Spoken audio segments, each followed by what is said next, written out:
Hello, everyone. Welcome to the Derek Smith podcast show and also talks with Dr. Karyn Harvey. So, what are we going to talk about today? We're going to be talking about loneliness Mm-hmm. and featuring my mom, Brenda, and Dr. Karyn Harvey. So, we decided to talk about loneliness because it's something that many people might be experiencing at this time. Like, how many of you are lonely right now? Yeah. And maybe not all the time, but every once in a while, or maybe quite often, you experience loneliness. And when people feel lonely, they can feel all sorts of other things as well. Like, if for loneliness, you have to listen to music if you feel lonely or so you've got some strategies, right? Mm-hmm. Well, today, who are we going to talk to about that? Dr. Karyn Harvey. Okay. So, Dr. Karyn Harvey, she's a psychologist, book author, and dear friend of mine. So, I'll turn over to Number one friend. Yes. Friend is first. Yep. So, Karyn, maybe you're also hearing from people about their experience with loneliness, and what are some things they can think about as they kind of move through their days and still dealing with COVID. And for those who are online as well. Exactly. Yeah. Well, first of all, I want to give a shout out right there to Derek. I love what you said, man. That is so great that when you're lonely to listen to music. Yeah. I know I went through some years ago, some lonely days. The music really helped a lot. That is such a great point. So first of all, I want to say, wow, thank you. That is a great way to start this, because there are things you can do that help you feel less alone. Yeah.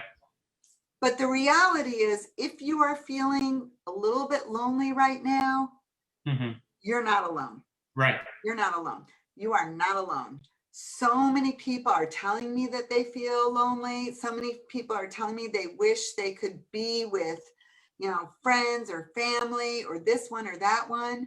And that's really hard. Just physically not being together is really hard, right? Many people are telling me they miss friends. They miss people they used to see all the time, miss coworkers, right? And I hear it a lot. And of course, this is normal because we human beings, our brains are wired for us to be together.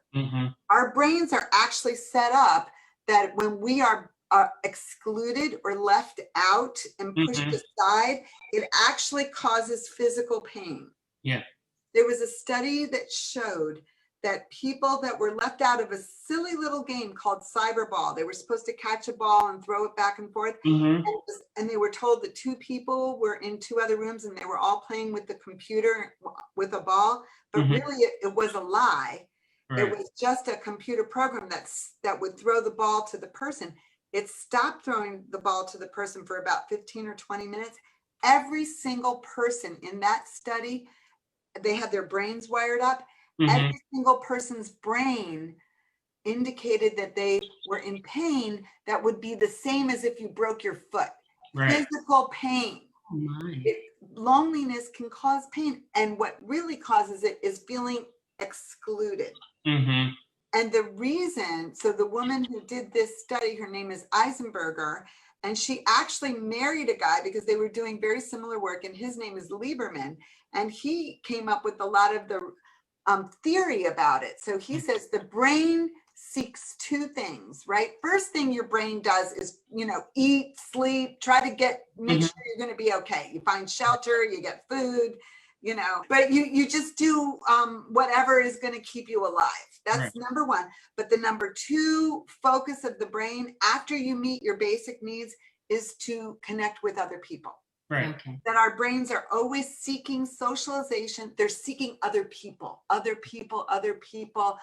need to be with someone. I need to talk to someone. So the worst possible thing is feeling disconnected and feeling alone. It hurts. And so a lot of people are going through this right now. And a lot of people, you might feel in pain or depressed or sad and not even know what that pain is. And they say it's actually clearly because you're not able to have the same connections. Right. And those connections are that important because our brain seeks to be with other people and seeks to be included and a part of things. And right now, nobody's a part of things, right? Right. Everybody's separate. So that's one really hard thing. And so that's why we have to figure out how to use technology. That's why I respect and admire both of you so much for the way you've connected so many people and the way you've figured out how to bring people in and have bingo and have all these things that make people feel a part of something, which is so important. You know, you don't realize how much you're reducing people's pain. You're taking people's pain away.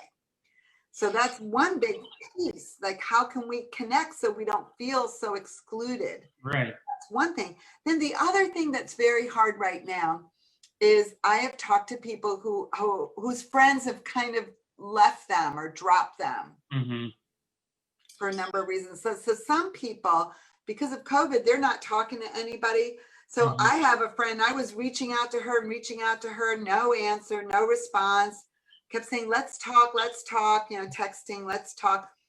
Then finally she said, okay, we'll talk tomorrow. I was so excited. And then that next day she said, well, I'm tired. I'm going to go sleep. You could be talking to me. Yeah. I'm gonna sleep. But then I just left her alone for a while. And what I realized was how much COVID was affecting her. And then I have a couple of friends who've kind of withdrawn or like they're pulling back from everybody. And, you know, different people respond different ways. And I kind of felt, so two of my friends really pulled away from me. And I was kind of feeling like, well, they don't want to be friends anymore, which made me a little bit sad. But that now they're kind of connecting again a little bit here and there, not like we used to. But I'm realizing, okay, COVID is affecting everybody differently. Yeah. And some people are withdrawn, right? Some people are just not talking to anybody. Right. Other people are like, maybe they're just with different people now. And they're like, I moved on and I have these Zoom friends and I'm not talking to you. And that's happened to all of us. And that hurts, right? But if you're going through that, you are not alone. Right. Because no one is at their best right now. Right. No one is thinking of everybody all the time because people are just trying to get through it. So some people aren't talking to a lot of people. Some people have switched friends. And for the best thing for us to do is to find our group of friends and find the people that we can connect with, that you can talk to on a regular basis so you don't feel so alone.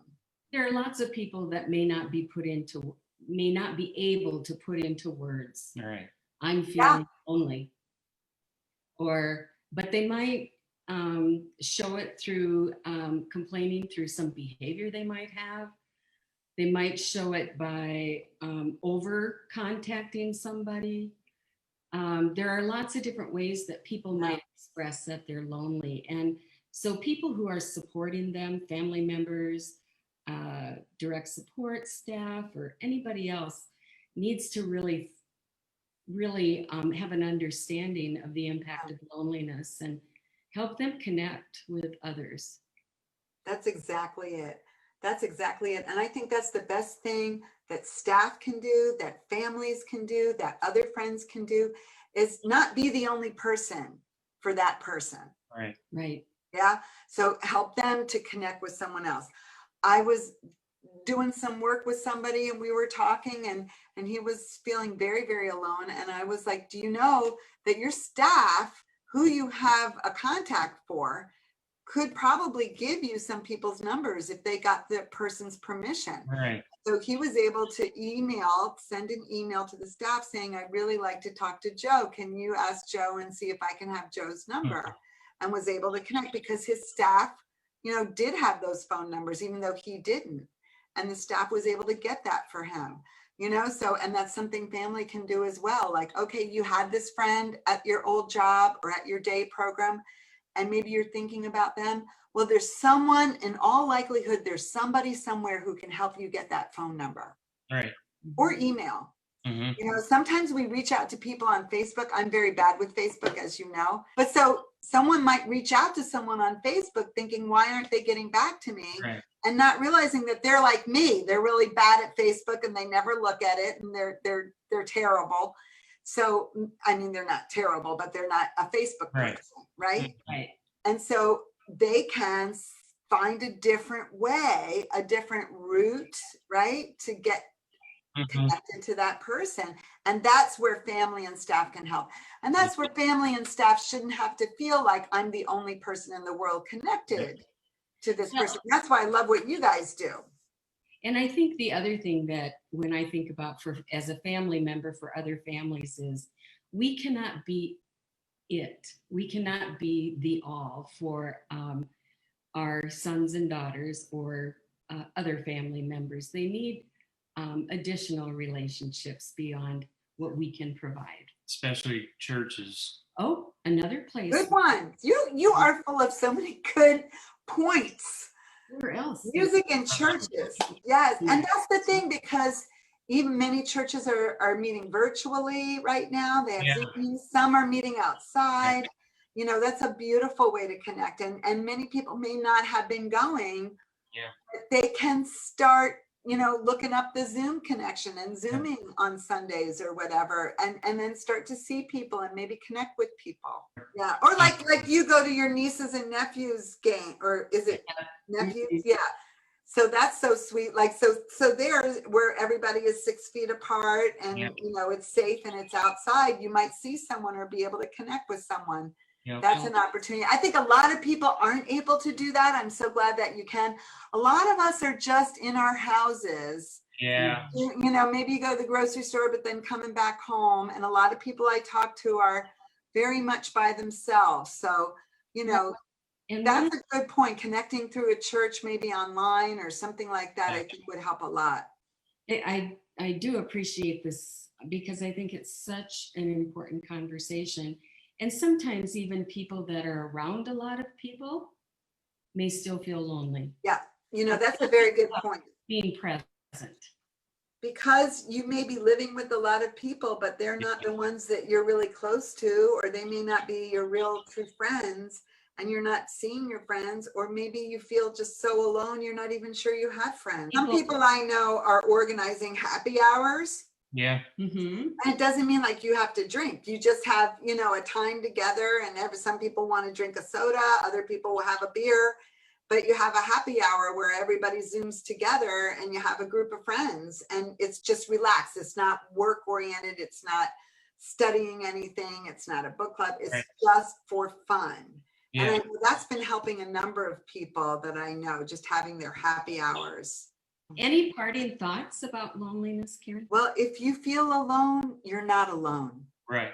You're not alone because lots of people feel alone. And you're also not alone because lots of people would like to be with you. Yeah.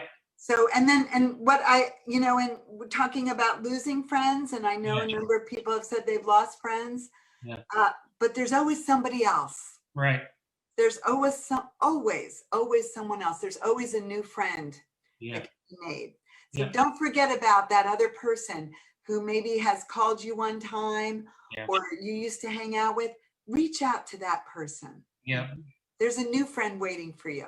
Yeah. That's great. Yeah. I want to conclude our video, live video feed. And I want to thank Karyn for the talks. And we'll let you know when we go live again. And we want people to remember to stay safe. Stay safe. Yeah. Bye, everybody. Bye, everybody. Bye. Thank you.